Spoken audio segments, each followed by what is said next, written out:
Jom cek Instagram ni dan terima kasih atas sokongan. Terbaik.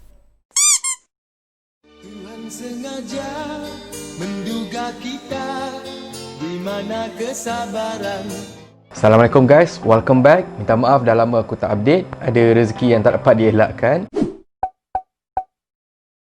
Dan sampai-sampai di rumah, aku dapat satu lagi parcel daripada Line 7.my. Dia bagi aku jersey warna kegemaran aku, which is this one. Terima kasih banyak-banyak Line 7.my. I truly appreciate this gift. Dan aku masih lagi terfikir apa sebenarnya aktiviti yang kita nak buat untuk aku bagi giveaway 3 helai jersey Line 7.my ni. Tapi apa pun, korang boleh check out IG Line 7.my.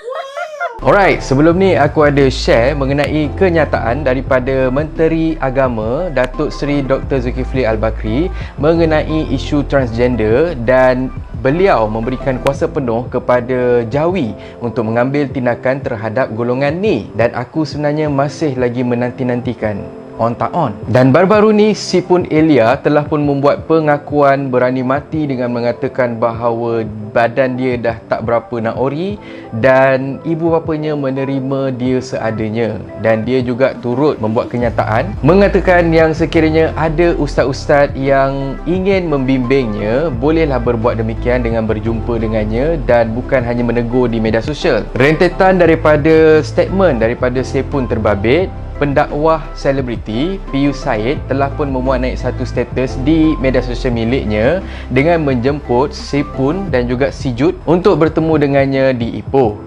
Tambah Pius Said lagi, bila sakit datanglah kepada doktor, bukan doktor datang kepada pesakit. Ini pendapat aku terpulang kepada korang semua, sama ada korang nak setuju ataupun mungkin korang ada pandangan korang masing-masing, sebab masing-masing ada sebab dan juga ideologi masing-masing. Betul tak? Aku tahu niat Pius Said memang baik dan aku puji Pius Said yang nak memperbetulkan kita sesama Muslim. Thank you very much. Dan harus juga korang tahu yang aku tak pernah menyokong golongan transgender ni. Lebih-lebih lagi, mereka yang menunjukkan ketransgenderan mereka di media sosial dengan IC bertulis agama Islam. Bagi aku, dorang ni sebenarnya bukan pesakit.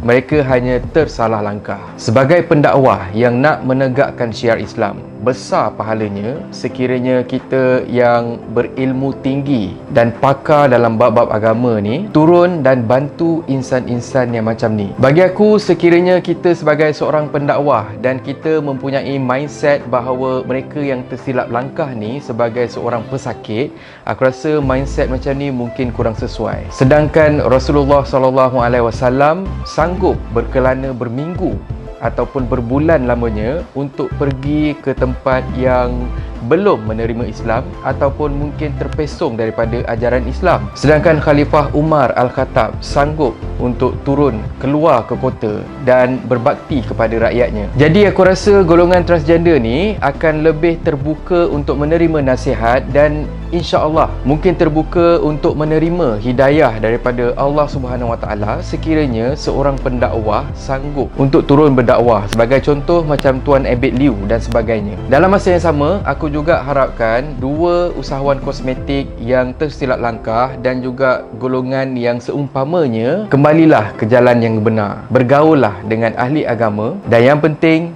ingatlah Tuhan. Tak perlu untuk kita menunggu ataupun mencari pendakwah hanya untuk berubah. Kita sendiri sebenarnya yang mampu mengubah diri kita. Macam sekarang ni, kita bukan hanya berbuat dosa pada diri kita sendiri sahaja, tapi seolah-olah kita mempromosikan dosa kita kepada umum. Dan kemungkinan followers pun ramai yang terpengaruh. Maklumlah, followers berjuta kan. Apapun, Pius Said mungkin ada cara dakwah dia yang berbeza, dan aku berdoa, kalaulah aku berilmu tinggi, aku harap aku sentiasa merendah diri serta tak rasa diri aku ni bagus sangat sehingga orang lain yang terpaksa mencari aku untuk mendapatkan ilmu. Akhir kata pepantun, ranting patah pun boleh dirawat. Ini kan pula si lelaki patah. Betul salah tak perlu kewat, sama dibimbing ke jalan Allah. Dan kalau korang suka konten yang ada dalam channel ni, please consider to subscribe, okay? So thank you very much for watching and have a nice day. Patuhi SOP. Semoga Allah sentiasa merahmati kita dan membimbing kita ke jalan yang benar, and better stay at home. Nak tak Donivia Channel shoutout Instagram korang? Cara dia mudah je. Subscribe Donivia Channel, turn on notification, komen bawah ni dengan type nama Instagram korang beserta ucapan kurang daripada 20 patah perkataan. Akaun terpilih akan dimasukkan ke latest video Donivia Channel. Jom try!